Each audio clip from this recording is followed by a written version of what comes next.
Bonjour à tous, j'espère que vous avez passé une bonne semaine. 4 nouveaux films sont à l'affiche cette semaine.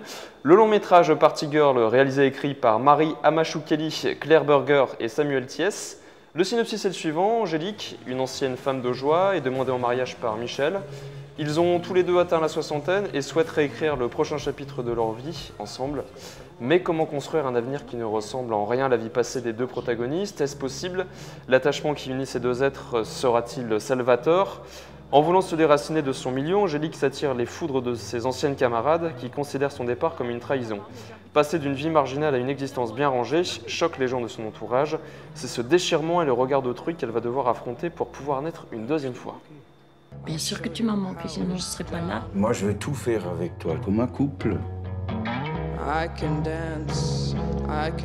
de faire une connerie. À un moment donné, il faut dire stop certaines choses, hein. Ça me fera tout drôle de ne plus travailler. Raconte comment tu m'as demandé la main. Allez, c'est mes enfants. Tu avais l'air un peu cucu, hein, franchement. Je m'attendais pas à te voir dans cette tenue. Pourquoi? Pour une fille de cabaret, là. Ça va pas? Moi, j'ai des doutes pour le mariage. Tu flippes, t'as peur, c'est normal ça. Tu sais, moi, je panique un peu. Moi, j'étais belle quand tu danses. Depuis, c'est toi qui as dit te barrer, tu te barres.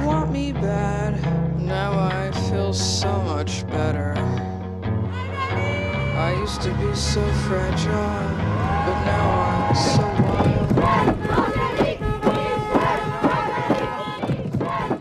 So wild. Autre sortie, le film Lou. C'est l'histoire de deux femmes, une fille prénommée Lou qui a 12 ans et sa mère Emma. Elles vivent à deux, donc la figure du père et du mari est absente. Et se sentant délaissée, Emma entre dans une phase mélancolique. Lou tombe amoureuse de Tristan, un de leurs voisins. Et bientôt, sa mère vivra la même chose. À découvrir sur nos écrans cette semaine, Lou. On se marre bien toutes les deux. Sauf quand mamie débarque. C'est le sourd qui c'est comme d'habitude.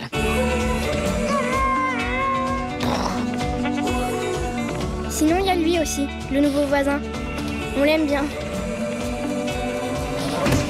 Surtout maman. Quoi? Ouais. Et puis, il y a les copines, les copains. Et... Tristan. Hey, Hey. Charbon.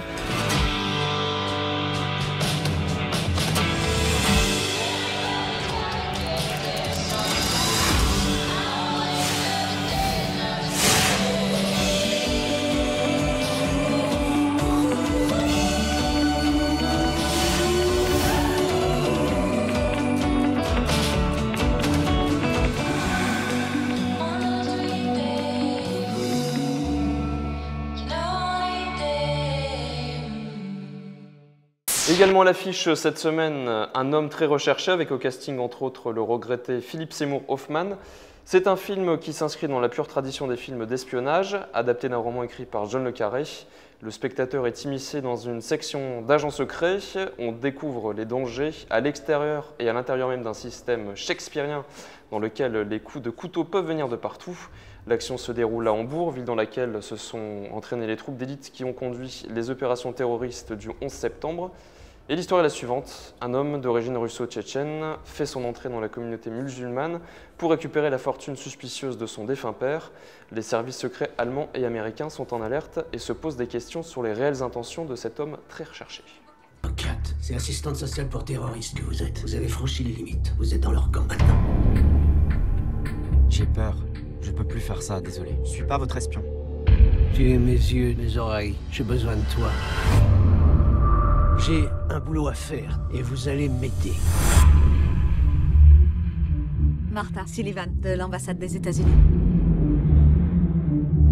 Nous savons qu'il envoie des fonds pour des œuvres de charité musulmanes et qu'à chaque fois, une partie disparaît. Je crois qu'il détourne l'argent via une compagnie maritime. Il a un tas d'amis ici à Berlin. Surveillez vos arrières. Il est tolérant, grand ami de l'Occident. Mais dans tout homme bien, il y a une infime part de mal, non? Et chez Abdullah, cette part infime peut être mortelle. Nous avons 3 heures pour appréhender Abdullah et le retourner. Qui c'est? Police! Personne ne bouge! Et si ce gosse faisait sauter une bombe, c'est entre vos mains. C'est pas pour vous que je le ferai. Beaucoup d'entre nous n'ont pas le choix. Je vous ai donné Issa. Issa vous donne Abdullah. Et ensuite...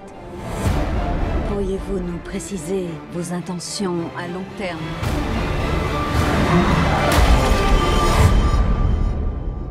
Faire de ce monde un endroit plus sûr. N'est-ce pas suffisant?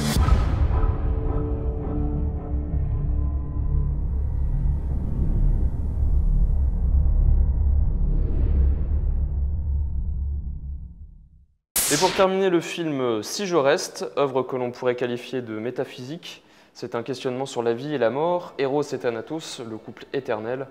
Mia, 17 ans, est la victime d'un accident de la route. Dans l'une des premières séquences, elle voit son propre corps reposant sur un lit d'hôpital. Que faire? Rejoindre ses parents dans l'au-delà ou bien rester sur cette terre pour vivre aux côtés de son petit ami? Vertigineux. How can I possibly stay without Mom and Dad? How can I leave without Teddy? Or Adam?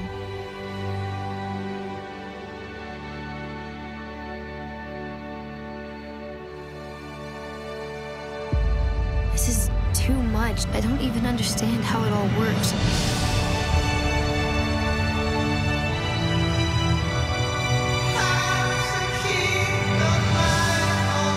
Why am I here in this state that I'm in, or how do I get out of it if I wanted to?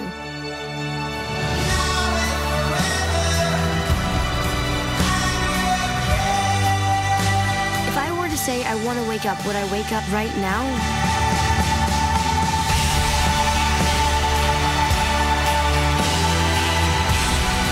But in spite of it, I believe it's true. I heard the nurse's words. If you live, if you die, it's all up to you. So whatever fight you got in you gotta pull it out now. I am running the show. Everyone is waiting on me. I decide, I know that now. And that terrifies me more than anything else that's happened today.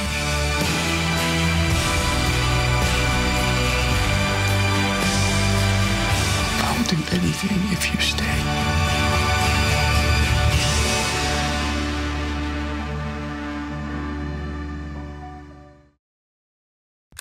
Sachez également que nous projetons 2 comédies musicales ce week-end. Samedi à 16h, nous projetons le concert des One Direction. Le lendemain 14h également. Et toujours le dimanche 12 octobre, retrouvez la troupe des Robins des Bois à 16h. Et ce jour-là, il y aura également l'avant-première du film Tortue Ninja en 3D à 16h. Et je vous souhaite à tous une excellente semaine. À la semaine prochaine.